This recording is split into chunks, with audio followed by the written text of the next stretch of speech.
সন্তান যাদের হয় না, আপনারা কোরআন আল কারীমের এই পরীক্ষিত আয়াতের আমলটি করুন, আল্লাহ তাআলা আপনাকে সন্তান দান করবেন। আল্লাহর কসম করে বলতেছি, আল্লাযী বিয়াদিহি নাফসি, যে সত্তার হাতে আমার প্রাণ, এটি হযরত ইব্রাহিম আলাইহিস সালামের দোয়া। তিনি এই দোয়াটি পরে সন্তান পেয়েছেন, আপনিও পাবেন। আপনাকে আল্লাহ তাআলা সন্তান দান করবেন।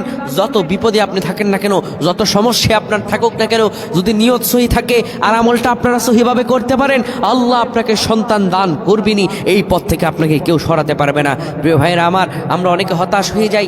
সন্তান না পেলে মা বাবা কতটা হতাশ হয় কেবল সেই মা বাবাই জানে। প্রিয় ভাইরা আমার, আমরা আল্লাহর কাছে চাইব। কোনো মাজার, কোনো পীর, কোনো বুজুর্গ সন্তান দিতে পারে না।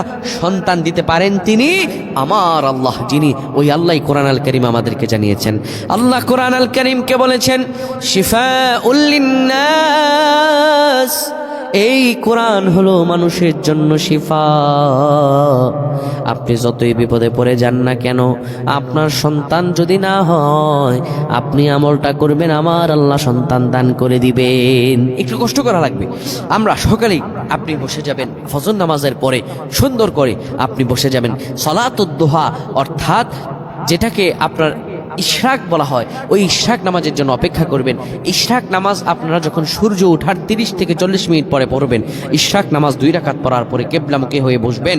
বসার পরে এরপরে আপনি পড়বেন রব্বি হাবলি মিনাস সালিহিন।